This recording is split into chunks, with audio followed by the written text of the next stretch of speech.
Hello and welcome to the Ice Guys. This is the show that takes you into the world of the National Hockey League. Every game, every day, from a betting perspective. With pro sports handicappers, Ian Cameron, Alex B. Smith, and various guests from the world of hockey and sports betting. And now, here's your host, Ian Cameron.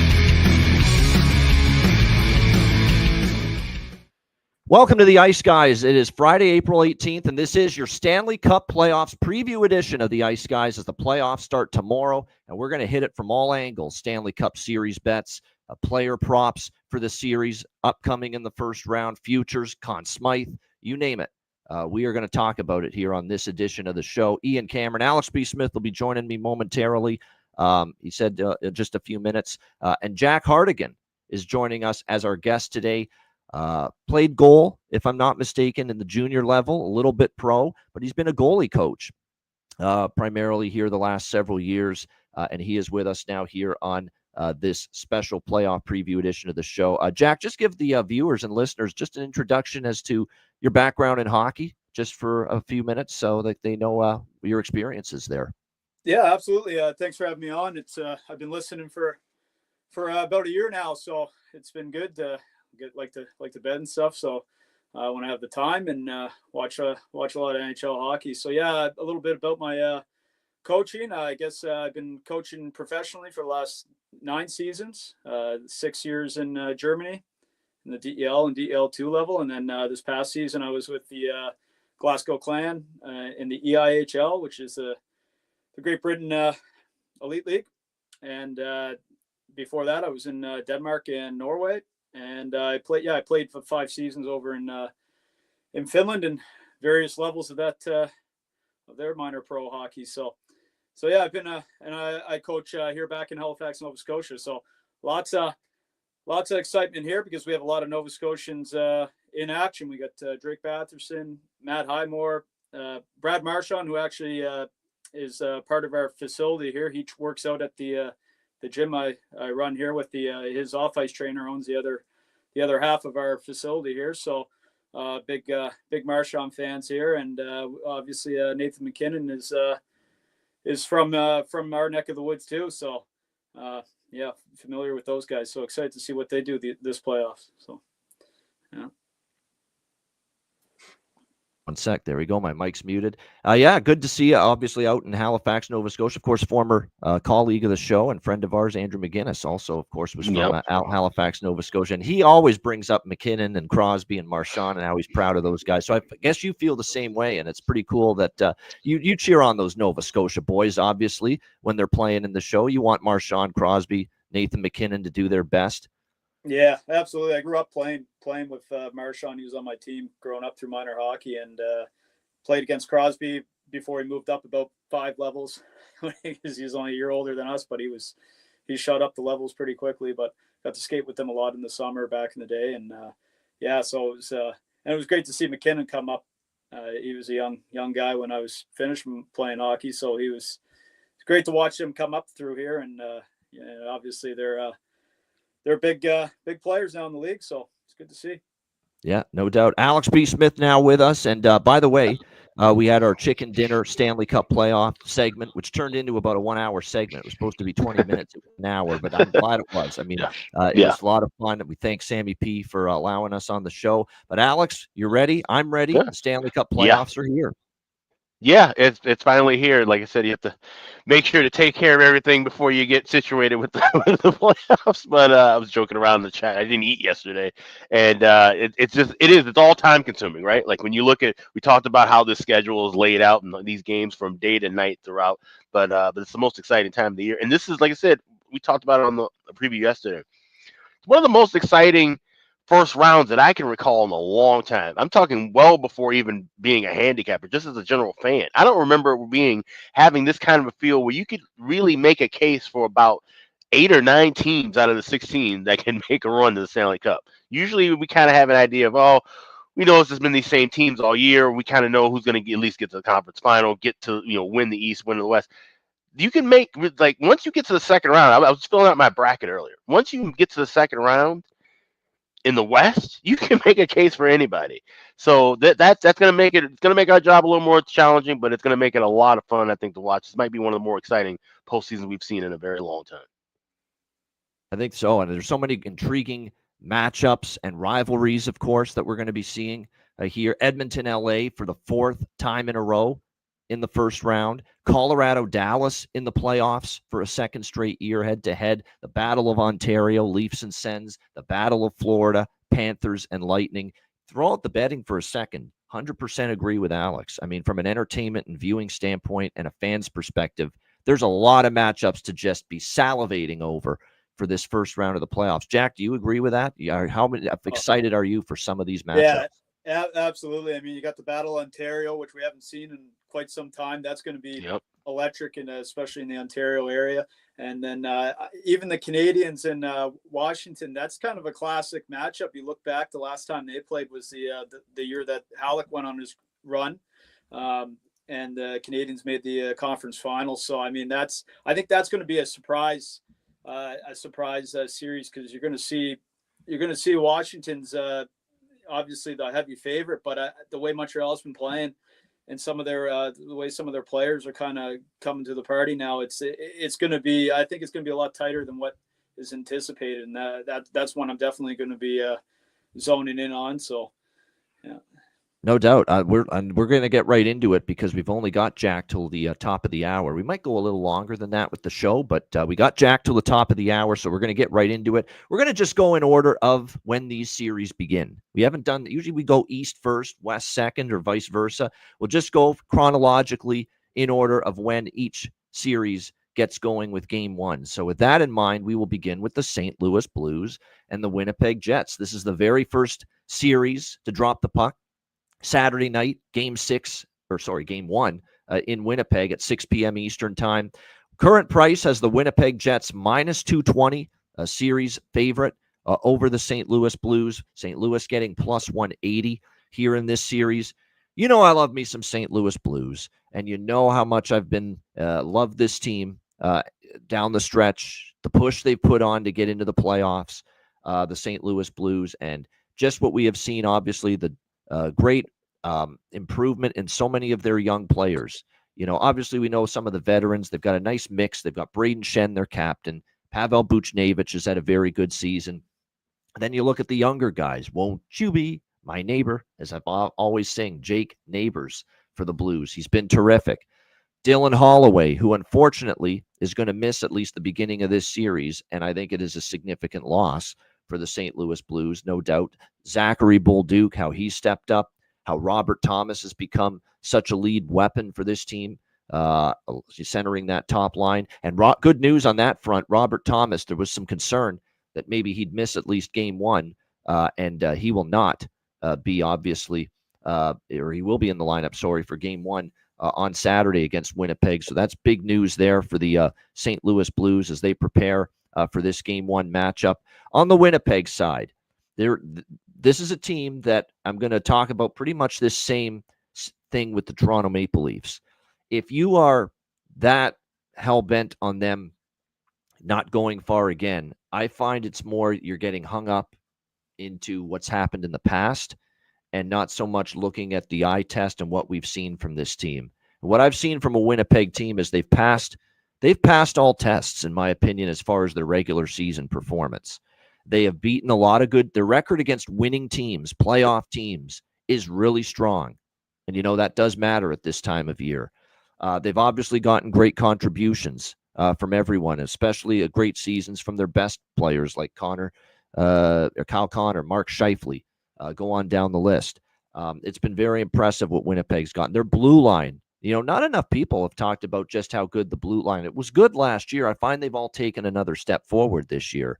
Josh Morrissey, outstanding. I think Neil Pionk doesn't get, you know, the recognition that he deserves. Undersized, but he plays big. That's what matters to me. You know, size be damned. And Lane Hudson is proving that, you know, in the Montreal Canadiens and with the season he's had there. So they have some balance because we've seen even down the lineup, you know, you're seeing Mason Appleton and Morgan Barron and the captain Adam Lowry step in. Nino Niederreiter finished the season strong. Iafallo's been a nice fit. Cole Perfetti, career season for him. Like all of a sudden, they've got a lot of depth up front, more than they've had. The blue line's been solid this year. Sam DeMello's been good. Luke Schen's a nice veteran addition they got at the deadline. And, of course, Connor Hellebuck's sensational in net. The question with Hellebuck, and it's unfortunately the black cloud around him, can he play that way in the playoffs? And we have not seen him. He had a brutal first round. There's no other way around it against Colorado. He was not good enough last year.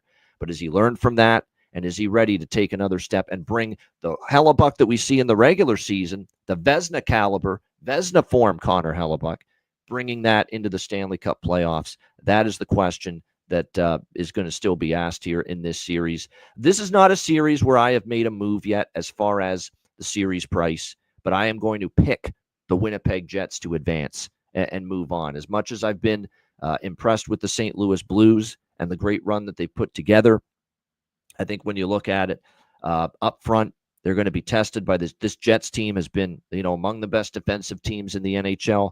The Jets, we saw just down the stretch of the season, they were able to beat St. Louis in a recent game. And again, their record against playoff teams. And Jonathan, perfect timing as always with Jonathan Davis in our chat.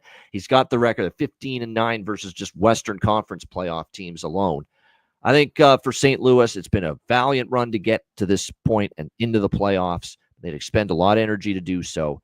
And I think for Winnipeg, if I'm the only, I would be picking St. Louis only because Winnipeg is just, it's Winnipeg. They never do anything in the playoffs.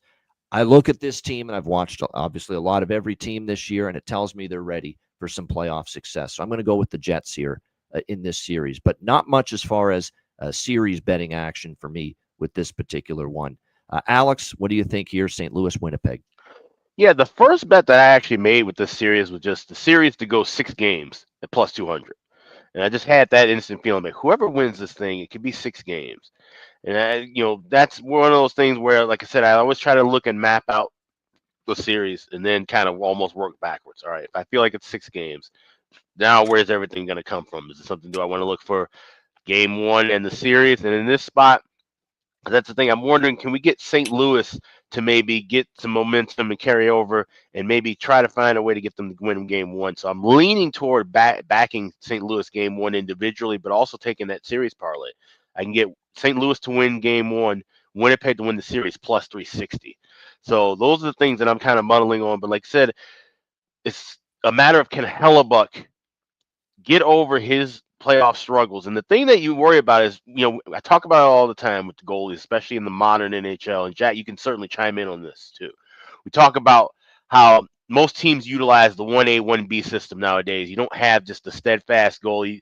The days of seeing the Brodeurs and Wallace playing 72, 73 games in a season are pretty much all but done. But you have guys like Hellebuck who play about 60 to 65 games a year, usually always leading or in the top 5 in minutes played, games played. And you kind of wonder, maybe because of how hard he plays during the regular season, that's been the wear and tear, that he just kind of runs out of steam as soon as the calendar turns to April and it gets to the playoffs. And that's the one thing you kind of worry about here in this spot, is he's had such a great season. Like we've seen him have so many great seasons throughout his career. Does he still have enough gas in the tank to get into a deep playoff run? And that's the one thing remains to be seen. I feel fine and confident with this entire Jets team up front. I think the forward groups are great. They have that right blend with their forward and defense group. They seem to be built for the playoffs. Like I said, And Brandon Tanev was a great playoff ad.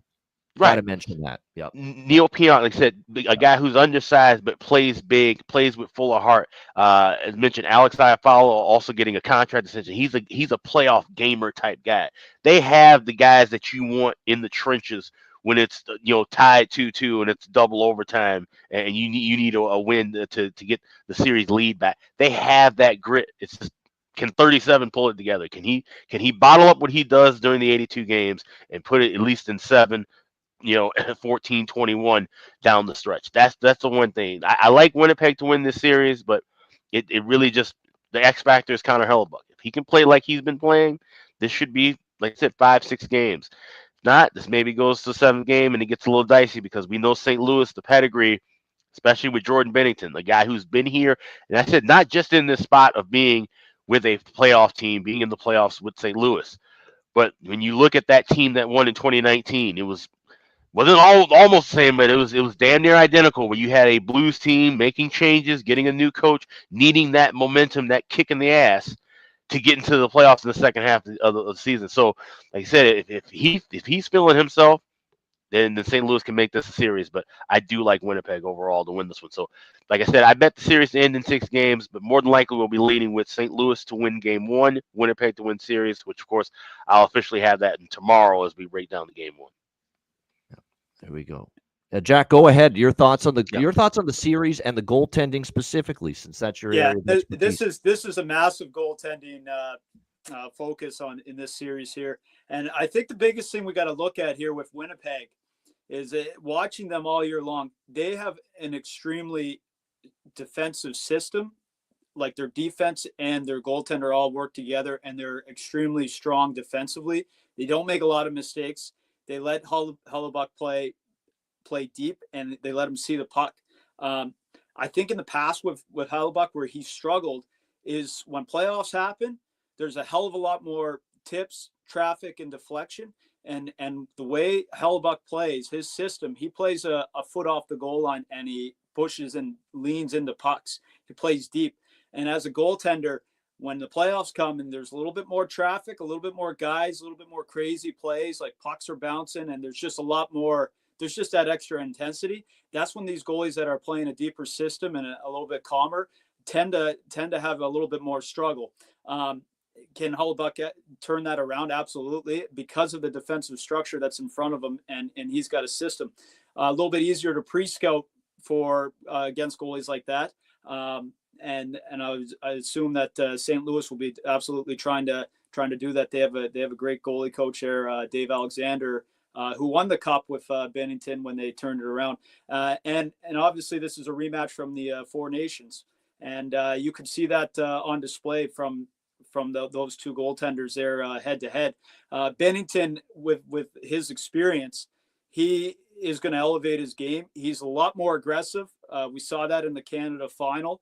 He can get out and take these pucks away. So that's why I like him in playoff hockey, because he's so aggressive.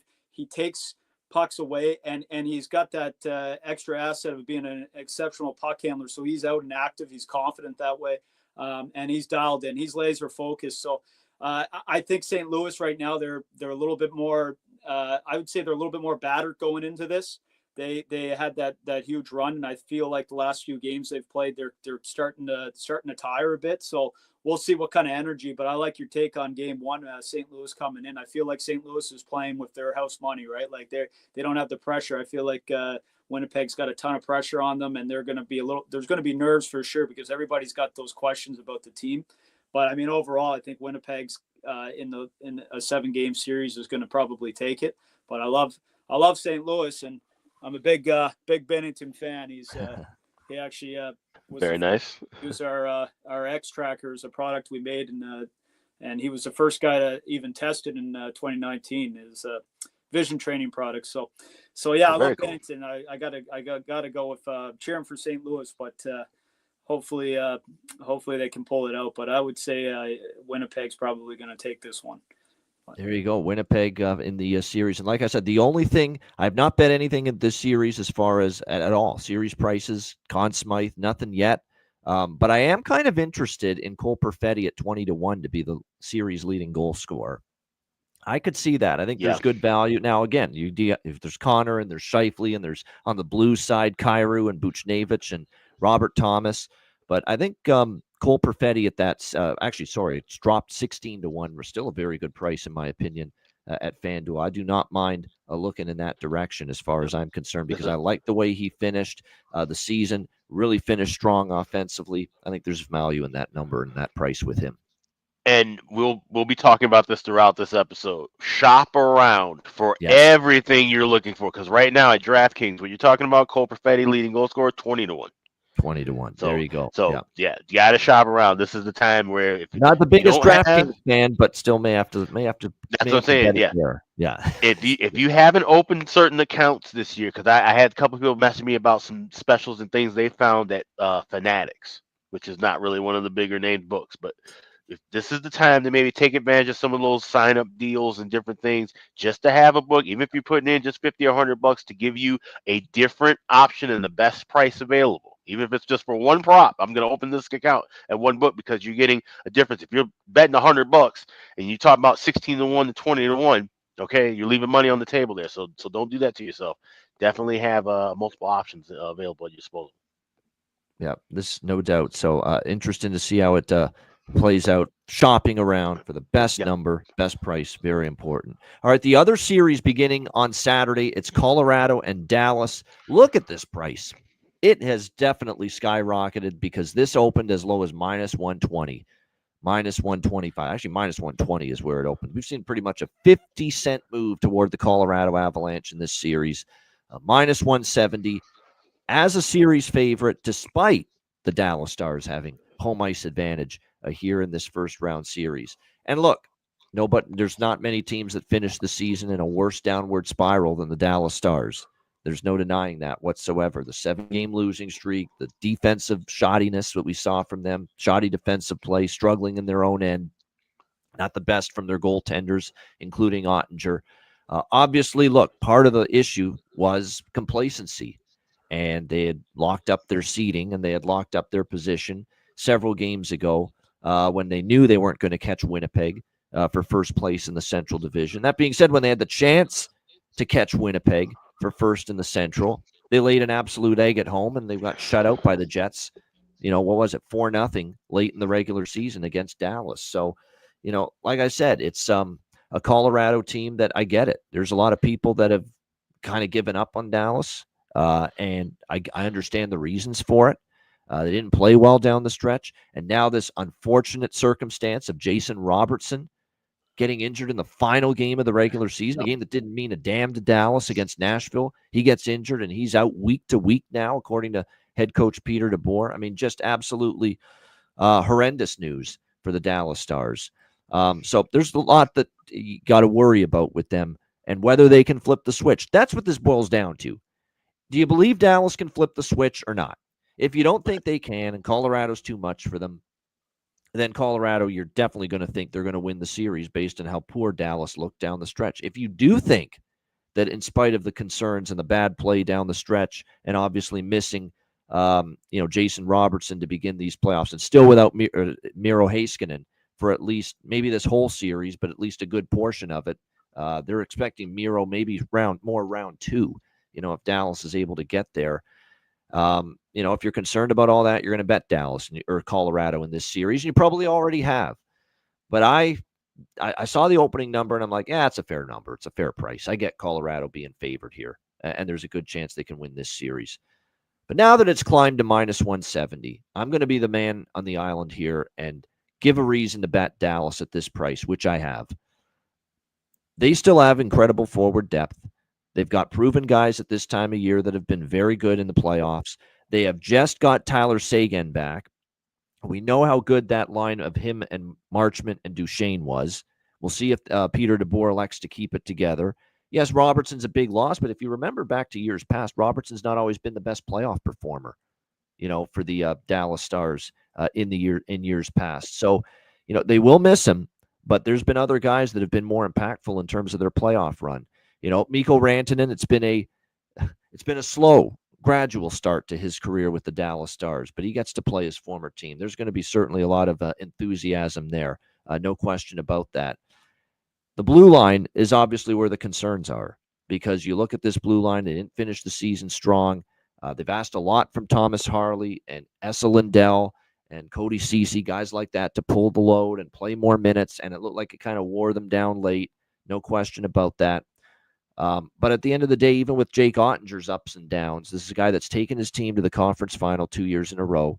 And you've got two guys with Colorado, including the guy that's going to be the number one in the playoffs, Mackenzie Blackwood, not having a single game of playoff experience. And that's enough for me. Like, is this best bet material, my favorite series bet? No. But at this price, I think there's some value now with the Dallas Stars here at plus 140, and I'm taking it. And like I said, Colorado deserves to be favorites. I'm not ready to say they deserve to be minus 170 favorites in this series. No doubt about that. So that's the way I'm going to approach it here. There's definitely some things I like for game one, and I'm going to save that for tomorrow's show.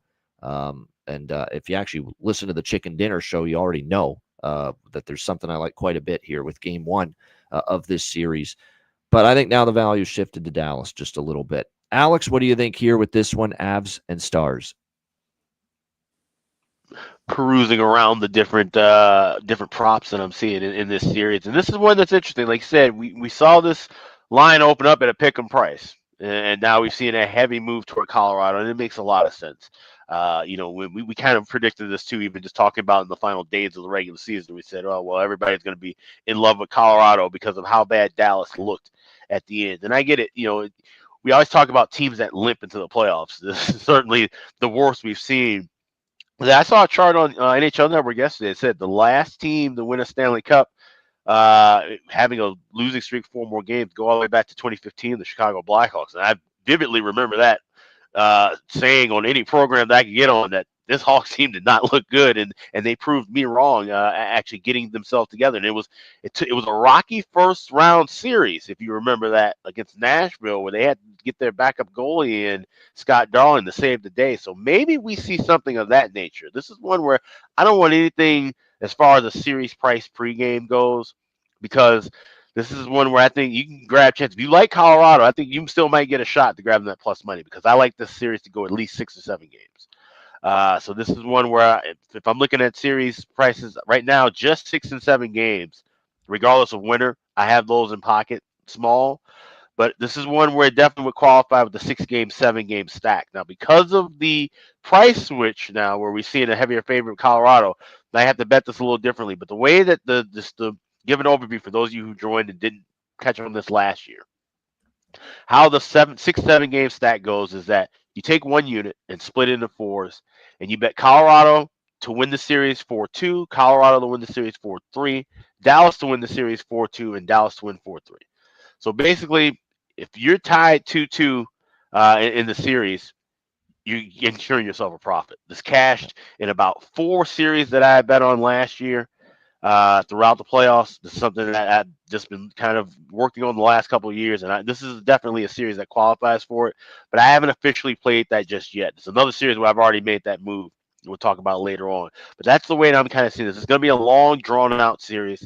There's going to be a ton of chippy battles. It's going to be one where, everything is going to be something you have to watch for it between the whistles. There's going to be a lot of, I think the referees are going to have to control this series at some point too. We saw that with Dallas a couple of years ago against Minnesota. It wasn't the most physical of team heading into that series, but like I said, the playoffs, everything gets amped up, and we know that these are two teams that don't like each other, have playoff history. You got Durant and Angle in there as well.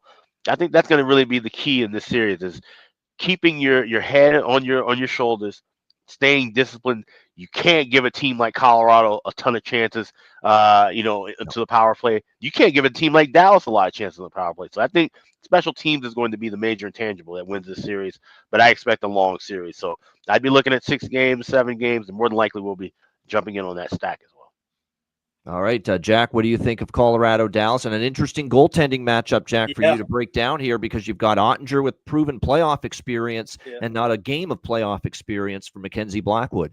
Yeah, it's crazy to think the last time I've seen Blackwood play playoff hockey was in his OHL days and World Junior stuff. So that's going back quite a bit, right? So I would say from what I've seen recently, like Colorado's coming in waves. They're going to be coming out extremely with a ton of offense. They're very high pressure, but they also maintain pretty good defensive systems. Like they're pretty strong defensively. And right now with Dallas, I haven't liked what I've seen out of Ottinger recently. He's definitely struggled. But the team has struggled in front of him too. There's just a ton of offensive chances that they've been giving up. So it's not all on the goaltending. I mean, at this level, that's usually hand in hand. If the goaltending struggling, it's usually a lot of mistakes in front of them. Can Dallas put together? Absolutely. They have all the players to do it. And it almost seems like they've been sitting back kind of since things have been locked up for them for a while now.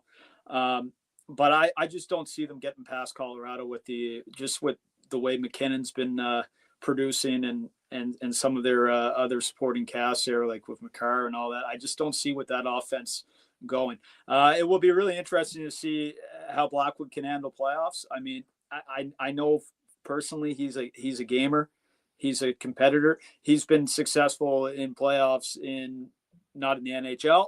So, but it's been a long time since he's played playoff hockey. So that will be interesting to see. And really, you got a pretty much a rookie in playoff hockey with Ottinger. I mean, he's had some games last year. So, I mean, that's it'll be interesting to see how he does as well. And he can turn it on too. He's done that with Team USA quite often, where he's been successful with Team USA in the high pressure games. So, yeah, that's really it's a coin flip.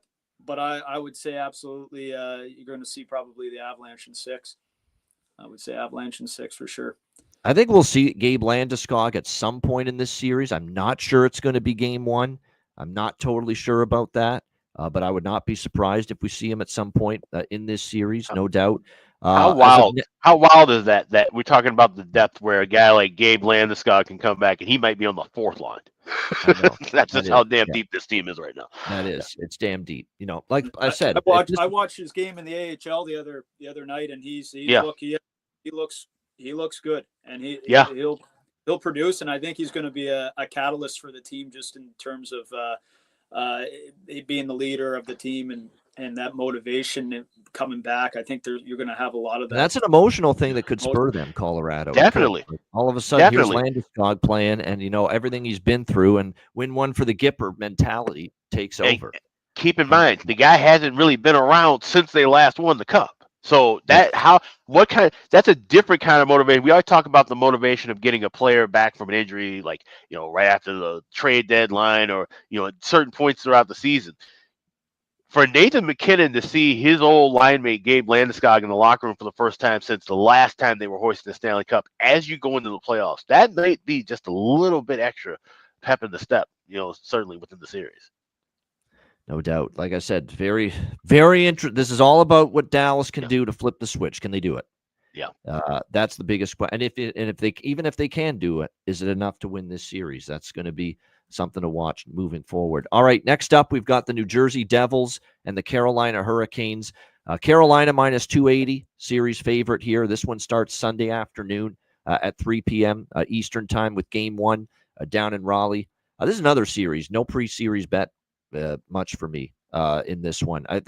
Carolina, I think, is going to win this series. And even with my concerns about Anderson, and even with my concerns about even Kochetkov, if he were to get in, the way they played down the stretch, I think Carolina just up front and their blue line is just far superior at the moment to New Jersey. Like, you look at this Devils blue line, they didn't play great down the stretch. You're still missing your best defensive defenseman in Siegenthaler. He's still on IR. Of course, Jack Hughes, who would be a difference maker for the playoffs offensively. You're missing him as well. And look, Brett Pesce against his old team is going to be an interesting dynamic here, former member of the Carolina Hurricanes. But I just think there's a lot. When I look at this blue line here for New Jersey, Dougie Hamilton, more of an offensive-minded piece. Luke Hughes, same thing, improving slowly defensively, but he's still prone to some mistakes back there. Pesce's really good. He's probably now the best one they've got as far as defensive play is concerned. Dumoulin, worry a little long in the tooth. And Brendan Dillon, you can beat him with speed. He's very physical, but you can beat him with speed and certainly the capabilities of doing well. Dougie Hamilton, thank goodness he's back for New Jersey, or else this blue line would be in a lot rougher shape. When you look at goaltending, even with my concerns after this series for Anderson and Kochetkov, Jacob Markstrom was very rough for a period of time. Now, he did play better down the stretch. But like I said, I just think when you look at this Carolina team, it's not been the first round that's given them trouble. For the most part, it's been second round, conference finals, and beyond that have tripped up the Carolina Hurricanes. And when you look at what they've got, Logan Stankoven, I think, is going to be a guy that's going to immediately pay some dividends for them. You see the emergence in what we've seen out of Jackson Blake. Seth Jarvis is a prototypical playoff performer. Seth Jarvis props maybe to lead this series in goals. I would not be shocked. In fact, that is something that does interest me as far as this series. You want those players that are going to score in the tough areas, go to the net, and find the tough ways to score. Go to the blue paint, be a net front presence, be a irritant to the opposing goaltender. Well, there is no question about it that Seth Jarvis checks all those boxes. So I think from a lead goal scorer standpoint in this series, Seth Jarvis to me kind of worth a look here in this series against the New Jersey Devils. I like Carolina. I just don't want to take anything at minus 280. This would have to be an exact series result for me. I'd be willing to go Carolina in 5 maybe in this series. I don't see it for New Jersey winning this series, and I could actually see it being a bit of a short stay for them as well. So haven't bet it, but we give a lean to maybe taking Carolina in 5 as an exact series result. Alex, what do you think here? Devils, Hurricanes. No, that's funny. We didn't talk about we don't talk about really any of our things before the show, but yep. I have Carolina 4-1. I grabbed plus 350, which is the best price that I saw available at DraftKings, and I had it circled Seth Jarvis. I was waiting to see what some other markets open because FanDuel doesn't have player markets for this series yet, but MGM and DraftKings do. So that's another thing you wait for. Everything should be opened up by this evening as far as all markets with all series. So keep checking around throughout the day. But Seth Jarvis is someone I do have circled as leading goal scorer in this series as well. So best price I see available right now at BetMGM is plus 550. So like I said, I'll shop around and have that official. But I'll be looking at that too. All right, Jack, your thoughts on this one, Devils and Hurricanes? Yeah, I think Carolina could be a 4-0 series. I think they got so much depth. Curling reference, sweep, real hard, sweep, sweep. Yeah. New Jersey just seems like they're battered. They're missing some of their key pieces. They could have been a great upset team if they weren't dealing with the injuries that they have right now. I'm not sure if Markstrom's in his full form right now. He's got the capability of stealing games. We've seen it. We've seen it before. Pretty good in playoffs too when he's played. But I don't know if he's 100% right now. And then it leaves the question, and that's with Freddie Anderson. Is this the year he's going to put it together? Because he's when he's on, he's very consistent. He's a big goalie, plays deep, and he can read plays really well. And he is a veteran. He's a real veteran now. So his biggest issue has always been, has he been healthy, and can he go the whole season, the whole playoff season without tweaking his groin or being injured or slightly injured. And that's kind of what's put him back in the past. He's had some major injuries that have really hurt him, just being consistent. But when he's back there, he's consistent, and he's a strong goalie. He can definitely lead a team to a cup final if he's healthy and he's good to go. And even Kochetkov there, the Russian goalie, he can come in and steal a game. He's such a wild goalie. He plays an aggressive style, and I like sometimes when you see a goalie go in maybe and give the Freddie a night off, he might come in and just steal you a game because that's the type of goalie he is. He's got a little Binnington in him. He's a competitor too. Yeah. Yeah, he's very unpredictable, and that can throw teams off, right? Especially during playoffs, like when you got a guy Timmy Thomas, can just go out and just completely throw a team off when the pressure's on, right, with an aggressive goalie. But I like Carolina. I think they have too many weapons and too many offensive threats to really for New Jersey to really outskate them and outplay them. Now here's a question I want to ask you, Jack. If let's say Carolina struggles early in this series, let's say they go with Anderson and Anderson has some struggles there, at what time would you maybe say, okay, now it's time to give Kochetkov the net? Like how would you, if you're coaching Carolina, if you're in Brind'Amour's shoes, how would you play that delicate role of possibly, if I have to go to a second goaltender, just really with any team, but Carolina specifically because of just we've been talking about this for a while with their goalies.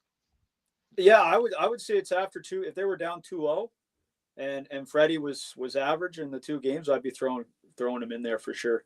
I think he's almost nearly a 1B right now, in my opinion. Like, I don't think he's a liability when he's playing, and I think he's got the skill and the capability to be a starting goalie in the league because of his size and his athleticism. So I would have Freddie on a short leash, but obviously there's not the pressure there. You want him to be the guy. Right. But in my mind, I would not be nervous to put him in at all. So. No, there's like I said, it's going to be an interesting dynamic. For me, I'm going to go with Carolina in this round, but there's a decent chance I'll be going against them in the second round, depending on the matchup. That's kind of the approach here. I just think they've got enough to get past a kind of a depleted New Jersey team, because Jack Hughes is a big deal. Just not having him, and how much he factored into so much, especially in that Rangers series last year. How much he factored in for the Devils, at the offensive end of the ice. All right, we move along now to the Ottawa. Here we go, the Battle of Ontario. I know everyone's excited about this. Ottawa Senators, Toronto Maple Leafs. Toronto minus 190 series favorites. Regular season, you're going to, if you believe in and you're buying into what we saw in the regular season, Ottawa won this every game head-to-head over the Toronto Maple Leafs this year. And Ottawa, there's a lot to like. Brady Tkachuk's first playoff run as the captain, and we know he's made for the playoffs. The playoffs are made for him because he's just a take no prisoners, hit everything in sight, physical style, hard on the forecheck, all that stuff. It's just the playoffs are made for a guy like Brady Tkachuk. There's no question about that. You look up front in the young talent, Timmy Stützle, Drake Batherson, Shane Parlay Pinto, as we like to call him, how he's come on strong down the stretch. Lots to like up front for the Ottawa Senators. And Linus Ullmark has stabilized things in goal for them, given them much better goaltending, which is a big reason they were able to finally get back to the playoffs. Ridley Gregg's got a little bit of that get under your skin component too. Now you put the Nick Cousins, you're going to see a lot of him too. They had Fabian Zetterlund. David Perron's a veteran along with Giroux. I mean, they've got a really nice mix. Dylan Cousins brought in from Buffalo. A really, really nice mix. The blue line is still a concern, though. After Jake Sanderson, and to a lesser extent after Nick Jensen, Tyler Clevin, Nick Matanpalo, Dennis Gilbert, Travis Hamonic, that's where the issues start for me. Now, they've gotten good miles out of a lot of these guys, but I think from an ability standpoint on that blue line beyond Sanderson, there's concerns here for Ottawa depth-wise. And then if the injuries mount in what could be a physical series, and they have to, replace injured defensemen on that back end, you could be concerned about that for sure for the Ottawa Senators. And like I said, Chabot is very good offensively skating. He can sometimes screw up in the defensive zone. We've seen that before. He's been a little bit better at that end, but he's not exactly a shutdown D-man, in my opinion. Sanderson's become their best all-around defenseman, of course. He's been terrific, but I think there's questions after that. And Linus Ullmark, another great regular season, great year with Boston, obviously, but we also have to remember, the playoff results for the Linus Ullmark in the past have been kind of up and down. That Bruins, obviously he had some concerns health-wise at that time in the Bruins series last year against Florida. But like I said, there's definitely concerns that I have with Ullmark. He's got to, I think, take it to another level himself in the playoffs. We know Toronto has been a disaster in the postseason for 20 years. One playoff round that they've won since 2004, and it was 2 years ago against Tampa Bay. We know that. And of course, last year out in the first round again versus the Boston Bruins in that 7-game series. And there's a lot of people doubting why. Of course, it's the Toronto Maple Leafs. They haven't done shit in the playoffs other than one series win in 20 years, and they haven't won a cup since 67. We know that, no question. That being said, this a new culture. It's a new head coach in Craig Berube. It's a team that has finally, at long last, said, we are going to show you we can win games with good defense, win games with great goaltending, win a 3-2, 2-1 hockey game, and that is what's going to make things different in the playoffs. And they can do that. There's no question. Their blue line has got a lot of depth. Look, they can miss an Ekman-Larsson and a McCabe on the blue line down the stretch and still win games and still post shutouts. And then, of course, you've got Anthony Stoley, the goalie, who's been phenomenal. Now, again, no playoff experience, no starting playoff experience, but he did get to experience Bobrovsky's run and take it all in with Florida, a winning environment there with the Panthers last year, winning the Stanley Cup. And I think Stolarz is ready. I have more confidence in Stolarz for a guy with zero playoff experience than some of the other, goalies that don't have much playoff experience going into this series. He's just been that good 3 shutouts in his last 4 starts. He finished the regular season on an 8-0 run. So, look, Toronto, I'm not ready to say Toronto's marching to the Stanley Cup final or winning a Stanley Cup. I'm not there yet, and I don't know if I will be. But can they win one round with a great experience edge and all those scars from playoff failures past and learning those lessons?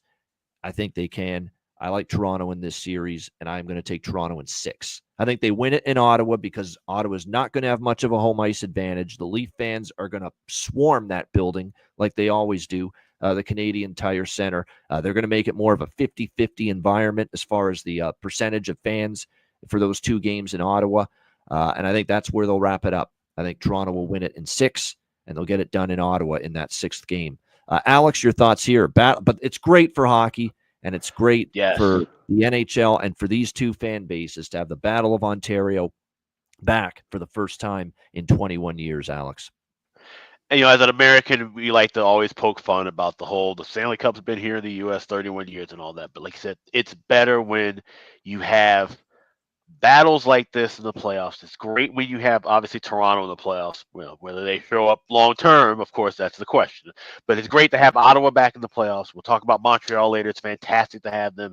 The energy that you see, those shots you see outside before the games and after every goal, that's the shit that makes this thing so great. That's what makes this time of year so awesome and so fun to watch. And this is a different Toronto team. Now, it's almost unnerving because for all the years we go, all right, well, Toronto's out in the first round. Now Toronto looks like they have a good team, and now everybody seems to love Toronto. I've seen a bunch of brackets already online where people posted, they're going to win the East. They're going to win the Cup. And it's just like, yeah, this looks like a team that can finally put it together, but it's also, been since 1967 since they've done it. That's a long ass time. That's a lot of changes. That's a lot of, think about that, right? There's a lot of difference throughout the year. You say, oh, this is a new team. How many new teams has it been for Toronto to get to the playoffs? How many new systems and new changes has it been? And it just hasn't worked. Yeah. So this is one where I do think Toronto gets out of the first round, but it won't be easy. Ottawa's not going to make it easy. Like I said, they play them tough. Even going back throughout the years of the regular season, I know we can't carry everything regular season in the playoffs, but Ottawa, with some dog shit teams, still found ways to beat some really good Toronto teams year after year. Like these 2 teams get up for one another, but Ottawa's not going to go quietly in this series. Yes, they had to play like hell to get into the playoffs. And like I said, I'm sure there's going to be a bit of a happy to be here kind of feel. But once they take the ice, once it's game 1, once those first hits and those first shots on net get to going, they're going to be right there with Toronto, and they're not going to let up. So this is the 6-game, 7-game stack. Now, sometimes you can find all the right prices for a correct series score within one book. For this, I had to split it up. So I went to BetMGM to get Leafs 4-2 plus 425, and then I went to DraftKings for Leafs 4-3 at plus 400. For Ottawa 4-2, I got plus 650 at FanDuel. Ottawa 4-3, I got 6-1 also at FanDuel. So this is going to be a long one. It's going to be drawn out. I expect many overtimes. This is 1-2. I haven't seen that prop posted, but this is one I'd be looking to bet 2 overtimes, 3 overtimes within the series.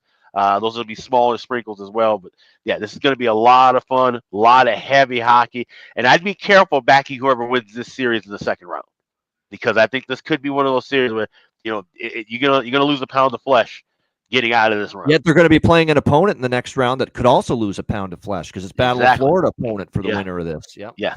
So this quadrant of the bracket is going to be kind of the murderer's row, if you will, because there's going to be 2 tough series, and then they got to survive and play another series right after. No doubt, no doubt. Jack, I know we've only got a couple minutes left, so we'll get your thoughts here on Ottawa, Toronto, and then quickly on the rest of the series, quick hitter style. What do you think here? I got the sense I'm going with them. I think they're the way they've been playing lately. I've watched probably the last 10 games. I think they're built for the playoffs, and I really like how I like their grittiness up front, and I just think they're a heavier. They seem like a little bit of a heavier, grittier team. They got something that they're finding ways to click and score here, and Allmark is back to his like Vezina caliber play. Allmark is a question mark in net, so because his playoff playoffs has not been. Yep. He hasn't been proven in the playoffs. Right. So I mean, I think this game 1 is so huge because it could be Toronto just runs over Ottawa, and that could just take the life out of them. Or if Ottawa comes out and squeaks out a win, it could just change the whole tone of the series, because we know how the Maple Leafs media gets involved in things, and all of a sudden there could be a goalie controversy. If Stoller doesn't get off to a good start, they might get nervous and put Wall in. Like, you don't want to be getting into that situation. Stollers has been unreal lately, so and I love the way he plays. He sees through traffic well. He's athletic. He's got unreal size. So I'm going with Ottawa just for the hell of it. I think it'll probably be a 6-7 game series. I think it's going to be a tight games, 3-2, 4-3 type games. But it's all. I think it really all comes down to, can Allmark play his Vezina style hockey?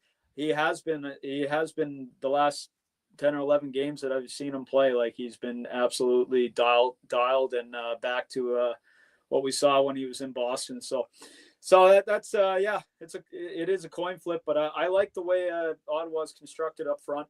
Their defense is simple.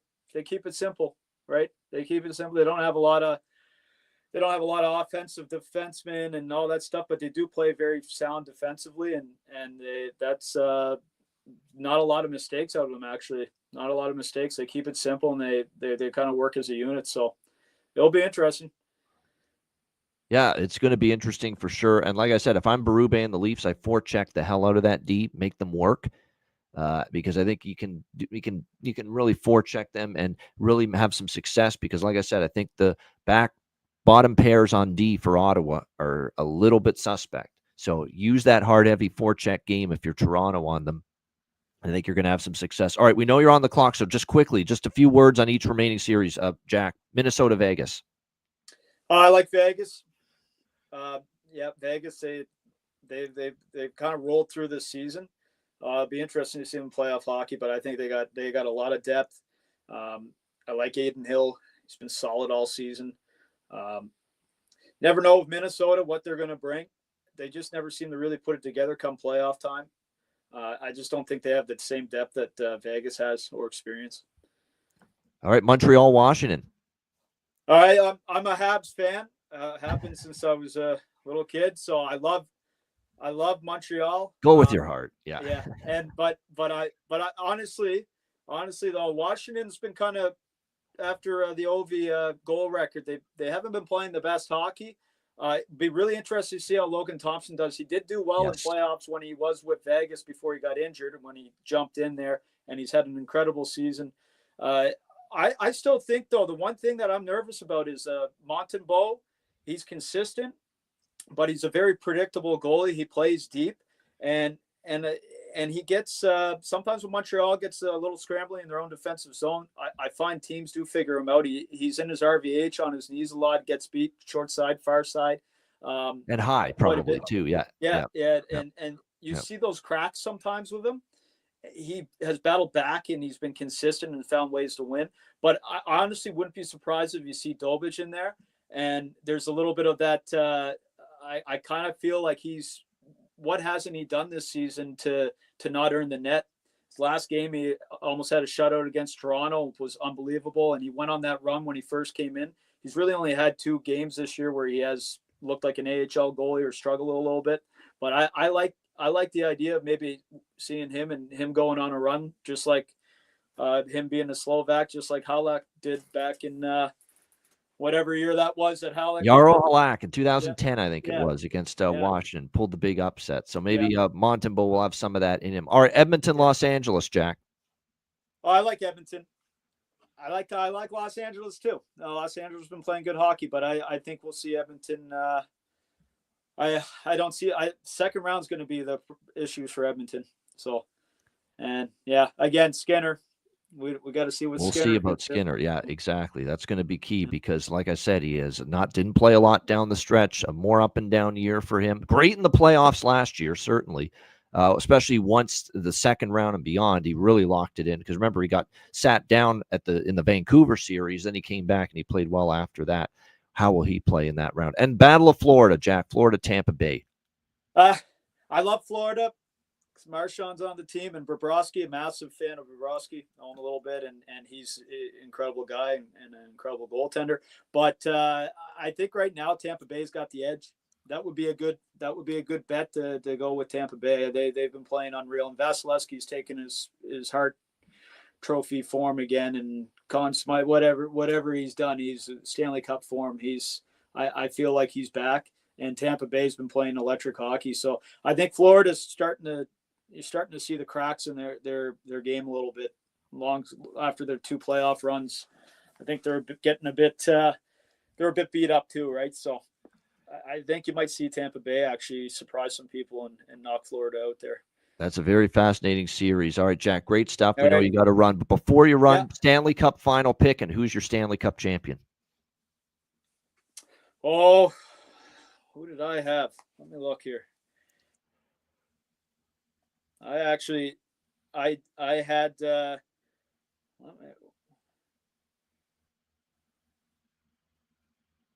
I had Tampa Bay coming out of the East. Yeah, they're getting some love. I've seen it. There's Colorado, and I had Colorado winning it. Yep, Colorado, Tampa Bay has shown up on a few occasions in people's brackets as the Stanley Cup final. So you're not alone there, Jack, with a Tampa Bay, Colorado Stanley Cup final. Great to have you on the show, Jack. We appreciate it very much. Yeah, good luck with the goal score. Appreciate having me on. I love talking hockey and goaltending, and I love the betting stuff. So it's great, and I've been listening for a while. So it's great to jump on. Yeah, we appreciate that. Oh, yeah, spread the word. If you know anyone that wants to tune into the Ice Guys show, and like I said, spread the word. And we're here, NHL, from a betting perspective, every single day during the season. Every day. We don't miss a day. We don't miss a game. Absolutely. I'll spread the word. Thanks, my friend, Jack. Thanks for joining us. All the best. Thank you. There he is, Jack Hartigan. Great stuff with him joining us here on this Stanley Cup playoff preview edition of the Ice Guys. We'll just circle back to the Battle of Ontario. Just a couple of things that I wanted to add regarding that series as far as some props are concerned. You look at that series, and we know Matthews, Nylander, Marner, they've had their, they need to do more offensively. Defense didn't let them down as much as they didn't get timely goals from their big guns last year in the series against Boston. They've got to be better. There's no question. But I think a difference maker this year is going to be our guy, Hungry Nyes. Matthew Nyes is the kind of player that has established himself this year as the player that can score the goals Toronto's been lacking in the Stanley Cup playoffs. Hard to the net. Be in the right spot. Be a big presence and a force in front of the opposing netminder. Make his life difficult. Matthew Nyes has done that. Not to mention the hands that he's got, the ability to finish in tight areas, tight spots. That is something that I think could be the difference that pushed Toronto at least further in the postseason than they've been in years past. And I love the value you're getting in the 10 to 15 to 1 range for Matthew Nyes to lead the series in goals here in the Battle of Ontario. It's probably one of my favorite leading goal scorer in the series props of the entire first round. Matthew Nyes in that 10 to 15 to 1 range. And if I were to look at someone on the Ottawa side, I think there is some value with, say, a Cousins or a Pinto in that 25 to 1 range. So, Nyes, would you maybe take a shot with him now for Conn Smythe just to have in pocket, because that number is going to come crashing down? I mean, that's the time, and I'll be mentioning some of those as we get later on.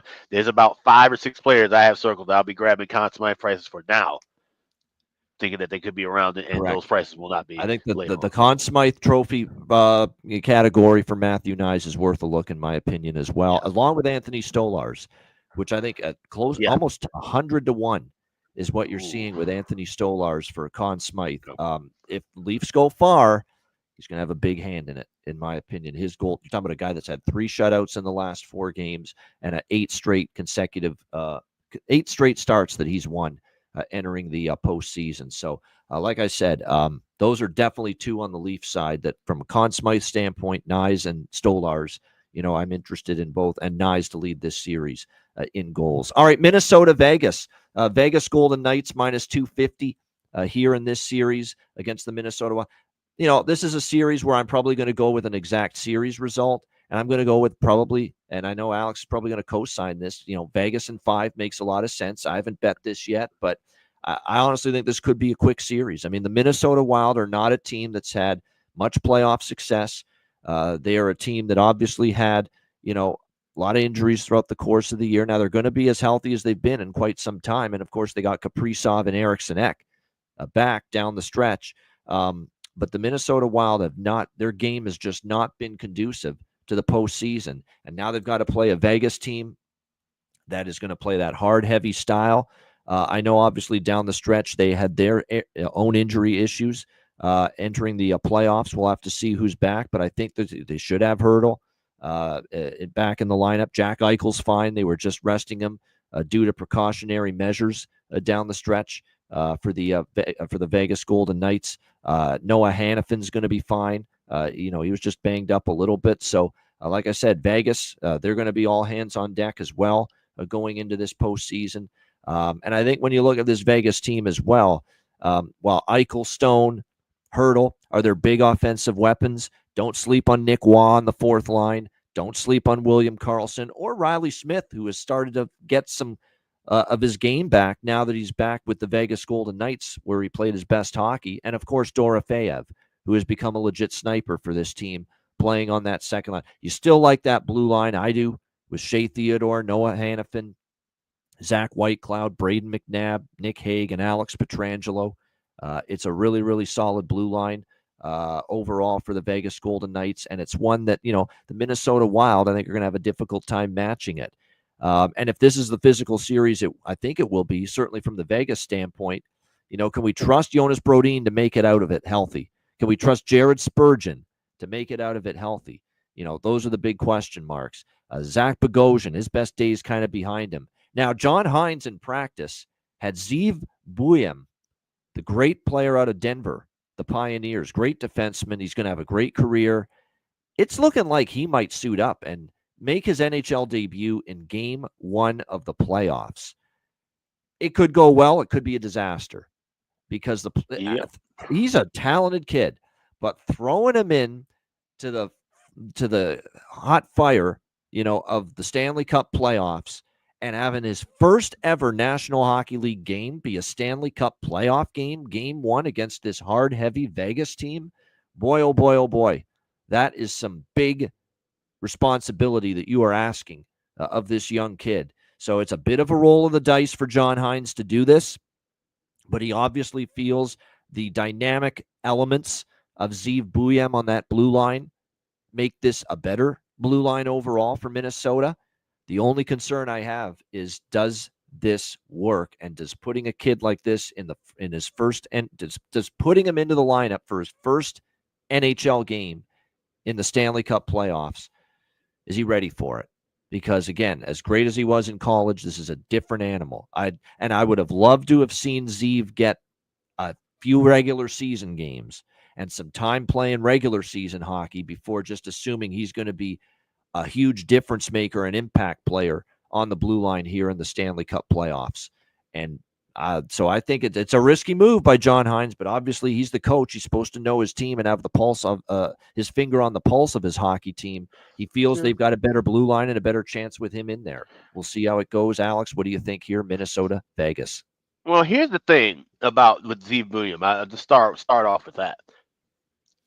Two players that come to mind when thinking about debuts in the playoffs: Jerome McGinley made his NHL debut in the playoff series, and then think about the GM of this team, Bill Guerin.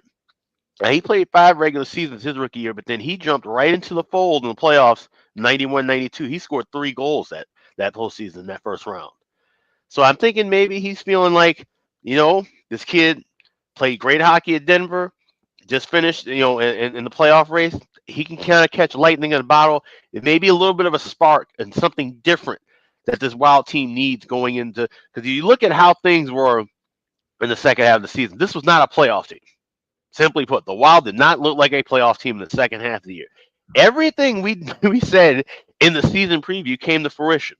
We said they can't, it's going to be hard for them to navigate when they have Kaprizov out, when they have Eck out, when they have all the different defense. Everybody we talked about that we said was an injury, liability, and concern got hurt, and they still were able to navigate all the way through to the very last end to get into the playoffs. And so they're backing in a sense. But now to have everybody coming back, and now to have somebody like a youngster like William coming in, maybe that changes a little bit of the tide and momentum for Minnesota, just as far as their headspace goes, because that's the only way they're going to be able to do anything postseason wise. Just the headspace and the culture of the Wild when it comes to playoff time has just been dismal. I know as someone who's lived here for 16 years, and I've watched these playoff series, and I've watched some incredibly talented Wild teams get into the playoffs, and for some reason the light just turns off as soon as it hits game one, where we talk about all these other teams getting hyped and ready and ready to rock and roll in the playoffs. It seems like something happens in the opposite for Minnesota. Now, I don't know if that's going to be the case. I think they're going to be energized for the series. I just think Vegas is going to be a little too much. And I think the atmosphere of being at T-Mobile Arena, having that home ice, we talk about how home ice doesn't mean the absolute everything in the playoffs. But in certain spots and in certain arenas, it's a boost. T-Mobile Arena, that place gets deafening at times during games. You see that the crowd, that crowd momentum can definitely translate onto on-ice momentum. So this is a spot where I think Vegas, they jump out here early in this series, and it's going to be curtains for Minnesota. I like Vegas at 5. The way I did this, I have several bets with this. I have Vegas series correct score after 3 games, 2-1. Because I truly believe that game 3 back here in Minnesota, that's going to be a slam dunk spot for the Wild. That's going to be the all hands on deck coming back home down 2-0, and they really kind of get everything together and ball it all up for that one night. So I think there'll be a 2-1 series lead for Vegas. After 3 games, I got plus 110 at FanDuel. Also went series correct win order. Vegas winning game 1 and game 2. Minnesota winning game 3, and then Vegas closing it out games 4 and 5. You get that at 14-1 at FanDuel. And then, of course, I went with the just old Vegas to win series 4-1. Best price available is 4-1 over at DraftKings. Yeah, it should be, like I said, this is definitely going to be, and I know there's a lot of people that like Dorofeyev as a longer shot Conn Smythe candidate. Certainly he had the goal scoring ability. Minnesota, I don't think you'd want many Conn Smythe bets for them because I don't think they're going far, but it's probably Kaprizov. Like if you're going to take anyone on Minnesota, it seems almost obvious that if they were to somehow go on a miraculous and deep playoff run, he'd be the guy that you'd want to be targeting as far as Conn Smythe goes. All right, let's turn to Montreal and Washington. The Montreal Canadiens, the last team to make the Stanley Cup playoffs. Will they be the first team out? I don't know. But nevertheless, Washington minus 250, series favorites here in this game. If you could say to me, and we don't know this, it's impossible to know this. If you could say to me we would get Washington of October to about early February here in these Stanley Cup playoffs to begin, Washington can win this series in 4 or 5. Honestly, they could. They could smoke Montreal. Because let's be honest, for as good as Montreal's been here on this great run down the stretch with Nick Suzuki carrying this team, leading like a captain should, Cole Caulfield, Slavkovsky, the emergent Lane Hudson's just spectacular rookie season on the blue line with 60 assists, over 60 points. And, of course, the Ivan Demidov experience, which has been electrifying here in a couple of games that we've seen him here with the Montreal Canadiens down the stretch. Obviously, they're coming in with a boatload of confidence, and they've played great in the last month. Not so great in these last few games. They kind of stumbled and hacked and wheezed their way into the Stanley Cup playoffs, but they finally closed it out against Carolina with that win the other night. But my concern is we have not seen Washington's A game in a long time, well over a month. And I think some of it is they locked up their division. The number 1 overall seed in the Eastern Conference a long time ago, and the focus really shifted to not just playing our game and sharpening our game for the postseason. The focus was keep everyone healthy as one focus, and the other, get Ovechkin the record of Wayne Gretzky's all-time goal-scoring record. And a lot of it came at the expense of their team game, which did not look good down the stretch of the regular season. for this Capitals team. And another thing, too, if you can guarantee me that Washington's going to play like they did pre-Four Nations, Washington's winning this series, 100%. And if you can guarantee Logan Thompson plays the way he did pre-Four Nations, they are winning this series, 100%. But you can't guarantee that. You can't. You've got to watch and see what happens early on. And what I am going to do here is take Montreal at this price now. I think they could jump on Montreal game 1.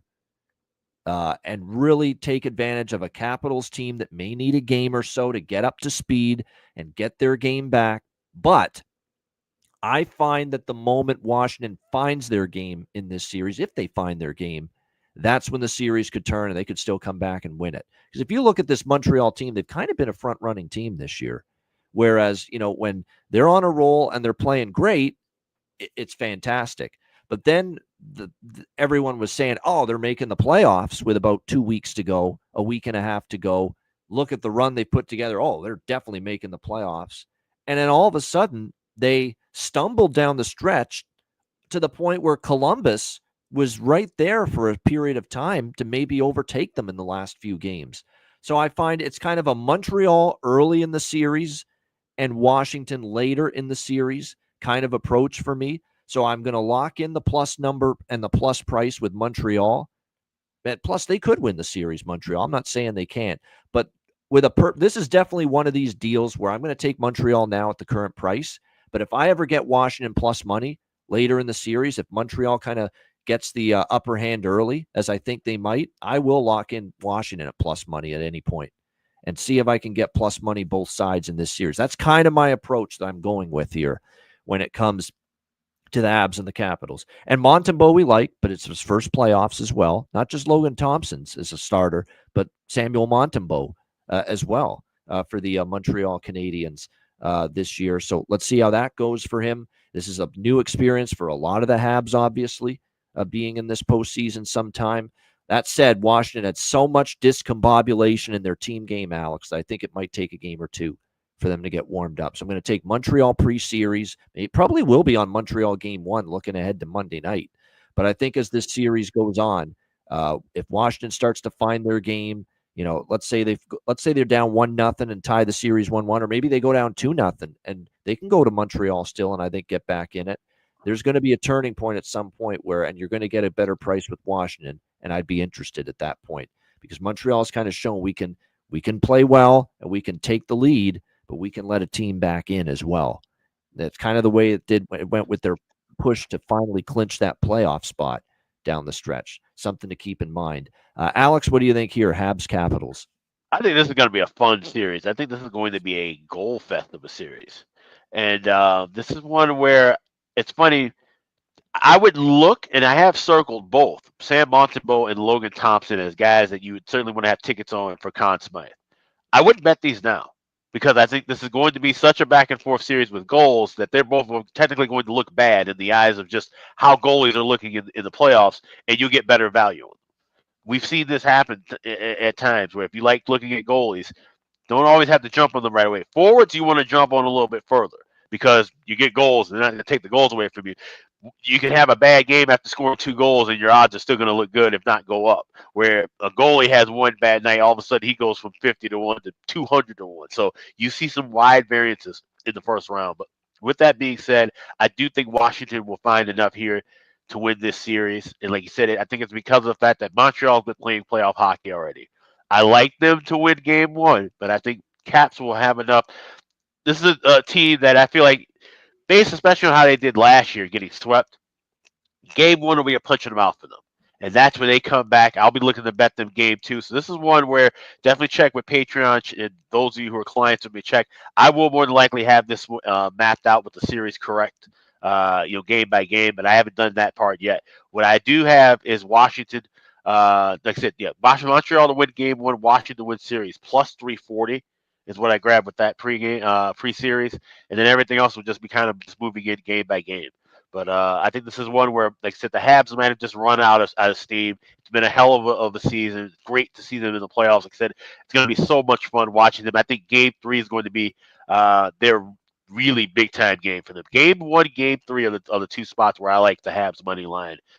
Just looking at an overview as of right now. Of course, that could change, but certainly we'll be on game one, and then Caps over the series plus 340. That's my only bet pre-series here this one. All right, good stuff indeed. As far as, by the way, there is a couple, and I think there could be some goals in this series as well, and we'll talk more about that in the game-by-game breakdowns. But, obviously Ovechkin's going to be the leader in the leading goal scorer category in this series. Caulfield's up there. Suzuki, certainly I could see it at plus 600. But I'm going to go a little bit down the board, and for Washington, Tom Wilson. And the reason I say Tom Wilson, 10 to 1, 12 to 1, he's a big body. That's sometimes where Montreal has issues. Yep. And I could see them having a hard time dealing with him in front of Montembeault, right in front of the net in that series. And Tom Wilson's kind of one of those players that I've seen now, that he can step up his game come playoff time. He's obviously had a very good season overall. I think not that Suzuki can't lead the series in goals or Ovi, but I think definitely there's more value if I look down the board a bit and I see Tom Wilson there at 10, 12 to 1. That's what's starting to appeal to me at that price. I agree with that. And you know what? I'll even look at this. BetMGM has series top goal scorer for each team. You can get Tom Wilson plus 375 with that. I'm definitely going to grab that. Even if Washington should fall in this series, Tom Wilson could definitely be the guy with the more goals. And here's the thing, right? If you were to say Washington loses this series, more than likely that means that Ovechkin's not at the top of that list anyway. Yeah. So, that's the way you look at it. You could look at it as, Washington could win well. They have the depth. It may not be Ovechkin because they're going to be looking for Ovechkin. They're going to be defending Ovechkin tougher than anybody else in the ice. You can also look at it in reverse and say, Habs can win this series. They're going to take Ovechkin out. Maybe it'll be Tom Wilson who doesn't get the most goals. So either way, whatever you like series-wise, grabbing Tom Wilson for Caps leading goal scorer at plus 375 is a good option as well. Yeah, no doubt. And again, we're going to have to watch for the status of Alexei Protas, too, because obviously he missed down the stretch for the Washington Capitals, and he had such a great season going. They have not ruled him out yet for game one, but it's still very much up in the air whether he will be available. And really outside of Kirby Dach, everyone's healthy for Montreal, coming into this series, which is a good thing at this time of year. All right, Edmonton Oilers, Los Angeles Kings. We got 2 series left. Edmonton minus 115. Slight favorites here, despite LA having home ice advantage, although this price has come down a bit. There's been finally a little trickle of Los Angeles money, and I agree with it. I know Edmonton has owned this LA team 3 straight years in the playoffs, but you look at all the injuries, the inconsistencies, in and out of the lineup from so many key players on this Oilers team down the stretch, and no Matthias Ekholm, I think, is a big deal. Sorry, it just is. And not to mention what's the status of Jake Wallman going into that game, that first game on Monday night, who's a guy they got from San Jose to try to bolster the depth on that blue line. I don't love what I'm seeing from the Edmonton blue line is a massive concern for me right now going into this series. There's no question about that. And they've already lost their best defenseman, their best defender. You can say what you want about Evan Bouchard. He's phenomenal with the puck, power play quarterback, shooting the puck, all the offensive side of things. But the best defender on this Oilers blue line is Ekholm by far.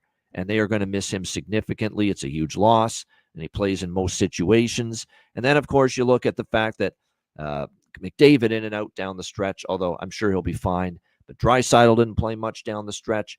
Hyman, Frederick as well. And the goaltending of Stu Skinner. I know he played well against San Jose, his first start and his only start down the stretch, but boy, oh boy, oh boy, it's he didn't have a great season up and down. And I think there might be more of a rush to put Pickard in there if he stumbles again. Remember, Chris Knobloch yanked Skinner in the Vancouver series last year and went to Pickard. And Pickard's kind of stabilized them in that Vancouver series and then went back to Skinner. And then Skinner was great the rest of the way. He was great at the end of the Vancouver series. He was great in the Dallas series. And then in the Stanley Cup final against Florida, you really can't fault Skinner too much, for losing that series. It was a tight series and Florida found a way, got that extra goal or two. But there's still some concerns about just how strong he can be in net. And this LA team, they've been so good at home, and that's why home ice advantage was so important for them. They have probably 6 to their stomach of losing to this Edmonton team. Not that gives them a motivational edge. Both teams want to win, but I think when you look at what they've got up front with I think we know Fogle, the Fogue Daddy and he's worth a shot, I think, for goal scorer in this series. Fogue Daddy. Fogue Daddy burns Edmonton. Warren Fogle has really been a great pickup for the Kings in the offseason as a dark horse, under the radar goal scorer series leader, Warren Fogle. But him, Kopitar, Fiala's had his best offensive season. Byfield's emergence into a legit power forward, absolutely outstanding. Breakout year for him. LaFerriere, don't sleep on him, almost got to 20 goals this season for the LA Kings.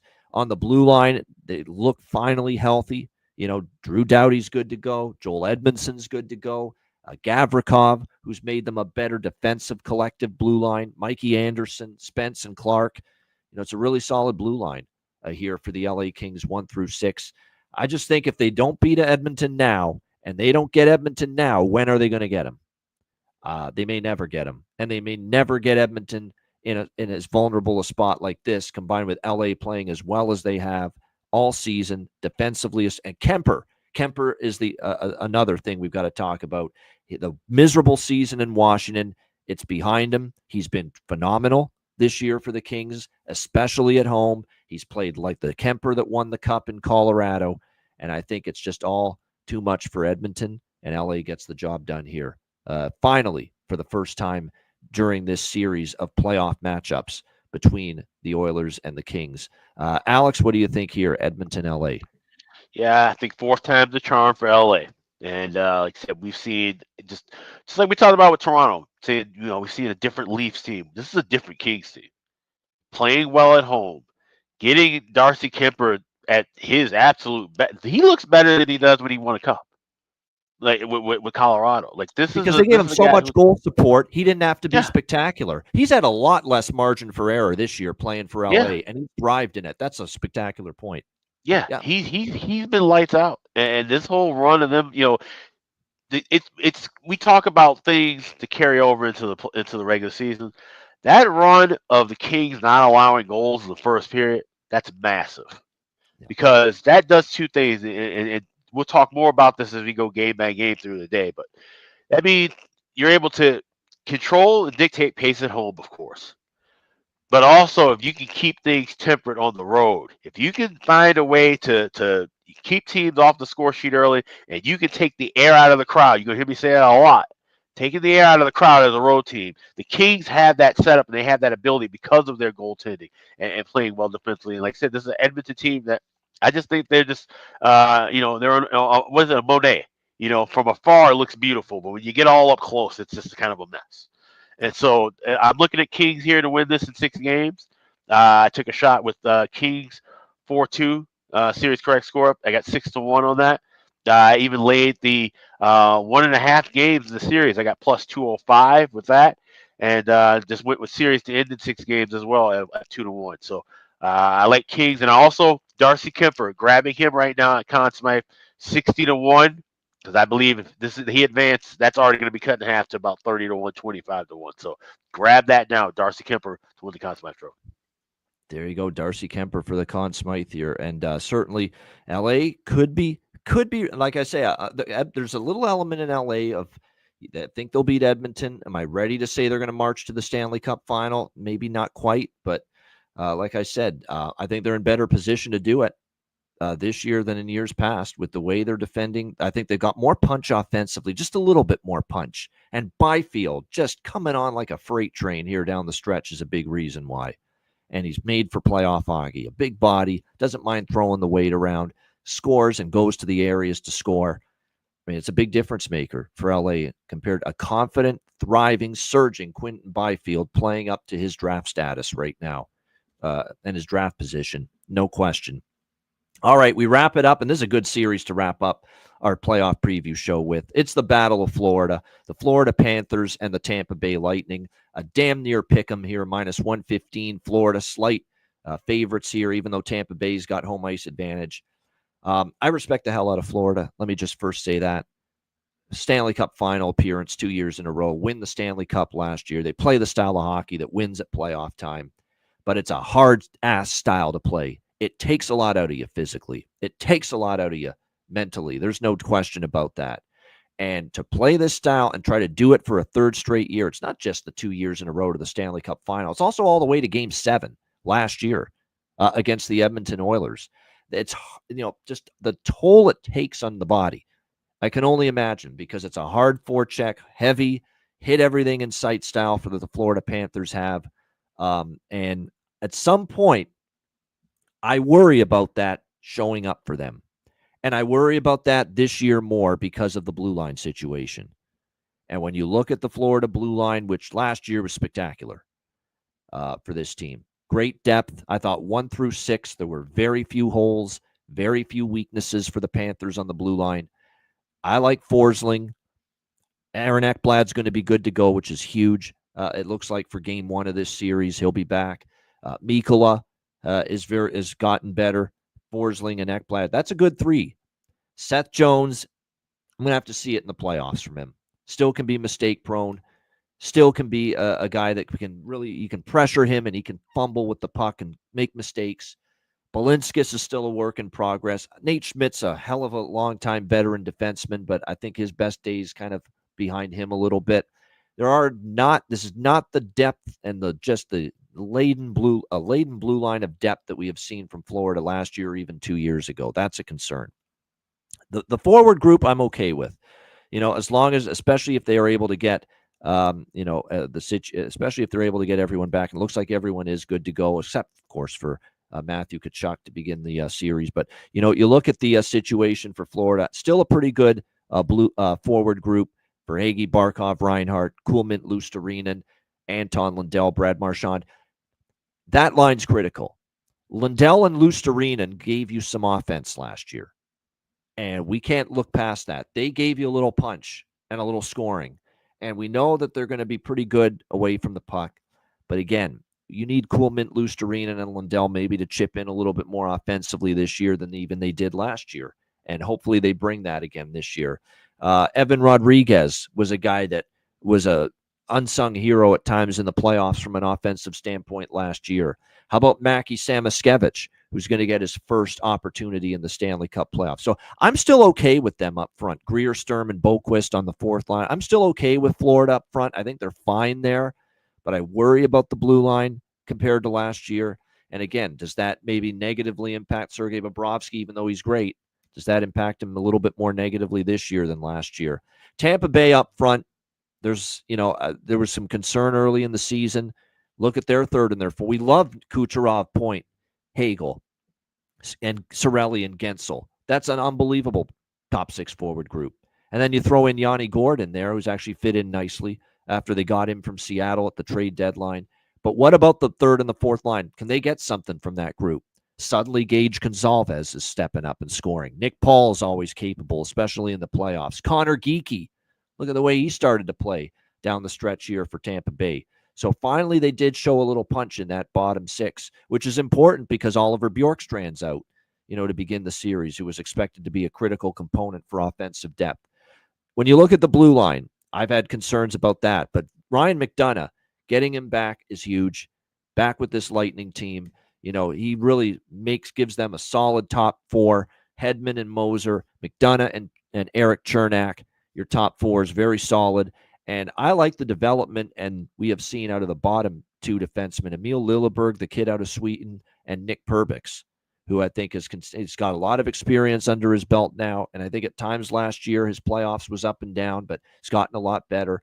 And again, you've got Andrei Vasilevsky, who finally didn't have to go through a long playoff run last year, rested and ready to go. So this is a tough series. This is a long series, but I am going to side with Tampa Bay because I just think they are rich. They're hungry to make a run again because now that's been a couple of years since their last extended stay in the Stanley Cup playoffs.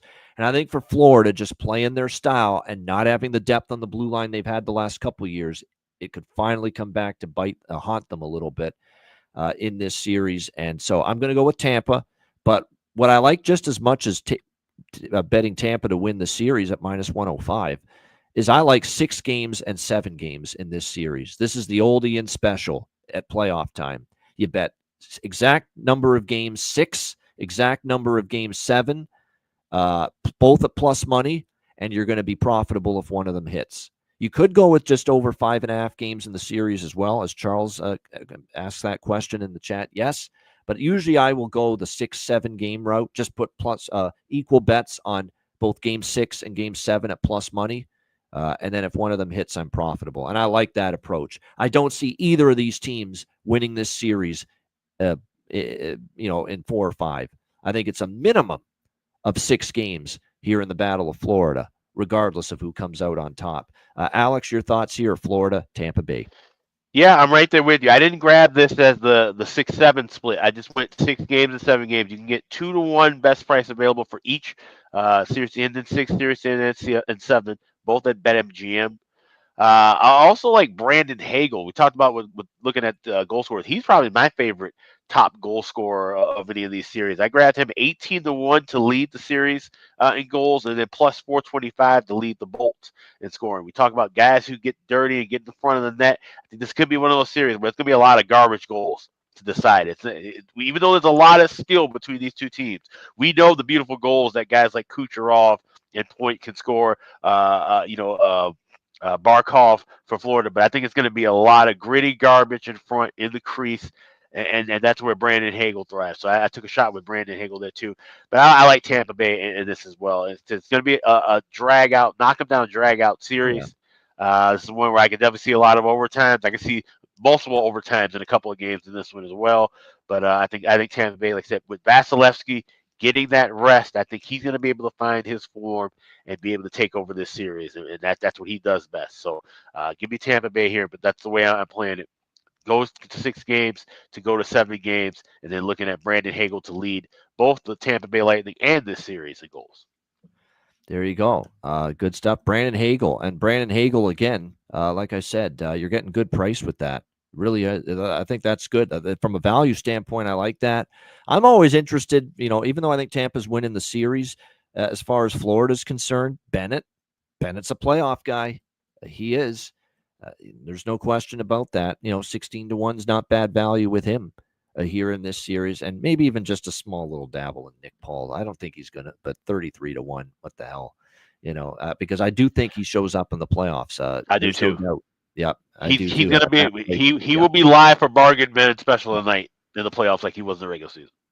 Yeah, no question. So there's definitely some good things to look at there. And then as far as and this is a team, because I do think Tampa's got a long run in them potentially. Again, that's a big if they could get bounced by Florida, but if they get bounced, if they get past Florida, they could make a deep run once again, in my opinion. So this is where I start to get interested in some of those Conn Smythe candidates, a Gensel or a Braden Point or a Hagel or a Vasilevsky for Tampa Bay. Make sure you check patreon.com/iceguys tomorrow, because we're going to have we're going to have the Saturday card for the game 1 bets that we both have, Alex and I. But I'm also going to post a card with our series bets, player prop bets for the series, any Conn Smythe bets that we've locked in already. We will post all of that tomorrow on the Patreon page. So great segue to remind people to sign up, patreon.com/iceguys, just $10 per month. Again, you're going to get goalie charts, totals charts, and of course, our daily betting cards, sides, totals, player props posted each and every day on the Patreon page. You'll get our first round series bets posted on the page tomorrow as well. And again, access to all our Patreon exclusive live betcasts. And here's the announcement of our first Patreon exclusive Stanley Cup Playoffs live betcast. It will come your way next Thursday.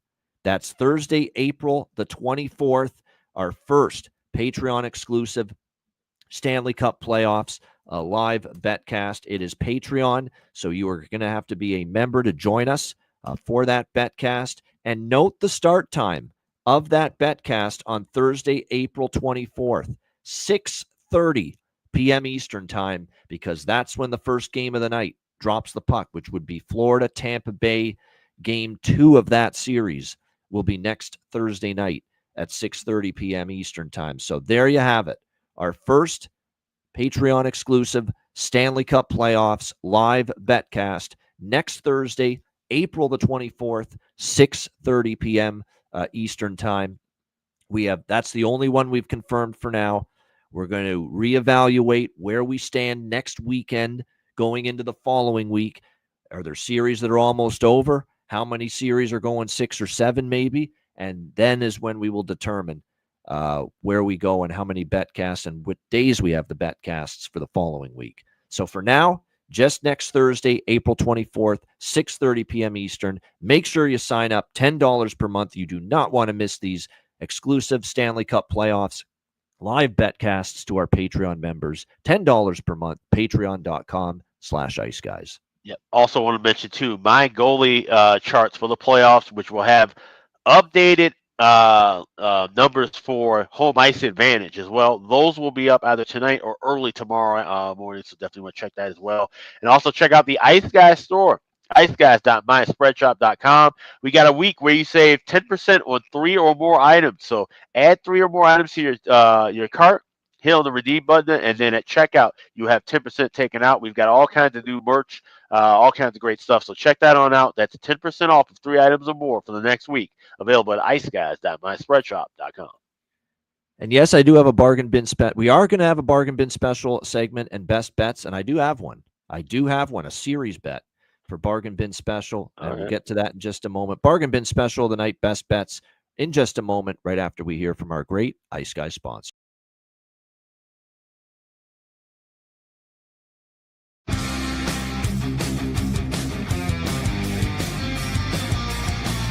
Support for the Ice Guys podcast is provided by Boston Hemp Incorporated, Tailgater Social, and a big thank you to all that subscribe to the Ice Guys Patreon page.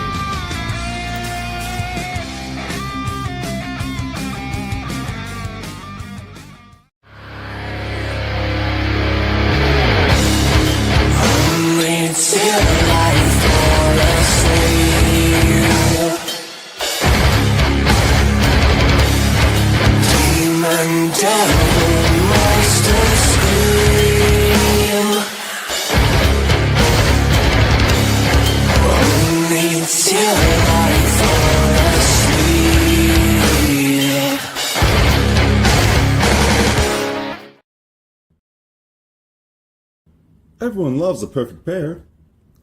Bacon and eggs. Thunder and lightning.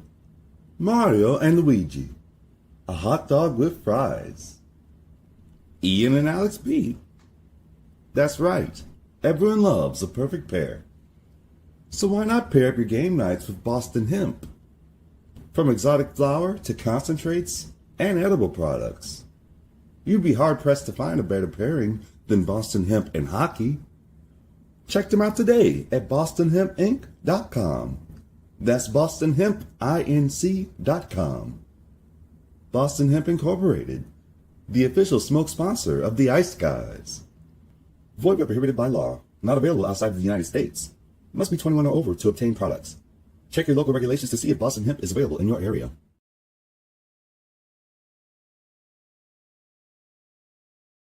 Hey, Ian, I got to tell you about this app I've been using lately called Kalshi. Kalshi.com. Did you know it's the only place where you can trade on March Madness in all 50 U.S. states? I have heard about this, actually. Kalshi is the first and only legal prediction market that lets you trade on real-world events with the look and feel of stock trading, whether it's who will win elections, who will win the Grammy or Oscar awards, or what the price of Bitcoin will hit this year. You can bet you trade on just about anything on Kalshi. With over 1 million users across all 50 states and over $1 billion worth of trades, Kalshi is an absolute game changer. And with March Madness coming to a close, baseball about to get in the full swing, playoffs on the horizon in hockey and basketball, now's the time to sign up and trade with Kalshi today. Sign up at kalshi.com/iceguys, and the first 500 traders to join and trade 100 contracts, you will get a free $10 credit added to your account. So don't miss out on all the action. Join Kalshi today at kalshi.com/iceguys. That's kalshi.com/iceguys. Shout out to all our great sponsors, Boston Hemp Inc., 20% off using the promo code IceGuys, bostonhempinc.com, and kalshi.com/iceguys. Check out that great trading and platform. Actually, at Yep. bostonhipinc.com this weekend, because it's 420 weekend. You can actually get 40% off if you use code 420 from now until the 21st. So take advantage of that. It's a high holiday weekend. Well, never mind what I said. Listen to that. 40% off. Code That's right. 420. Yep. That's 420 because it is 420 coming up on Sunday. Wow, there's going to be some people a little bit high around the turkey table with their families on Sunday, just a little bit, maybe for Easter Sunday with it falling on a 420. But make sure you check it out, bostonandpink.com. All right, look, this is just a playoff preview show. These are not specific games that we're talking about, but I still decided not that I decided, but I had a bargain bin in mind. So I said, bargain bin special of the night segment. We'll still do one. We'll see if Alex has one. If not, that's okay. But I know I have one. So I said, we'll do a bargain bin special of the night. Hungry Nyes. Matthew Nyes, 10-1, leading goal scorer of the Battle of Ontario. I think it's a great value bet. I think he's been almost 30 goals from him. How he didn't get that 30th goal against Detroit last night, I'll never know. It was a 1 in a million chance, and he just missed a wide open net. But that has not happened very often to Matthew Nyes this year. And he's going to score the kind of goals that sometimes the Matthews and the Nylanders and the Marners and some of the other star players of the team have not scored. Those gritty goals, get to the net, get to the tough areas to score. Nyes does that, and I think there's a real chance he could lead this series in goals. Matthew Nyes, plus 1,000. Leading goal scorer of the Toronto-Ottawa series for my bargain bin special of the night. Alex, do you have one? Yeah, I do. It's usually one of the staples in New York, but I'm sure they enjoy them in Florida as well. Bagels. Let's go with Brandon Hagel to be the leading goal scorer in that series, the Battle of Florida. You get 18-1, best price available at BetMGM. Like I said, that's going to be a gritty, dirty series. I think he's going to be a guy finding the puck on his stick right in the front of the net, cashing in a couple of goals in that series for Tampa Bay. So Brandon Hagel, leading goal scorer, 18-1 for the Tampa Bay Lightning. That's my bargain bin special. All right, that's a good one too. Brandon Hagel, Tampa Bay Lightning, leading goal scorer, 18-1 for Alex P. Smith with his Stanley Cup playoff first round bargain bin special of the night. All right, the best bets can be anything series related for the first round. Alex, what do you like for Stanley Cup playoff first round best bet? One thing we know time and time again is you can't trust the Minnesota Wild in the playoffs. Give me the Vegas Golden Knights to win the series 4-1. Best price available 4-1, available at DraftKings. So Vegas takes care of business within 5, plus 400. That's my best bet.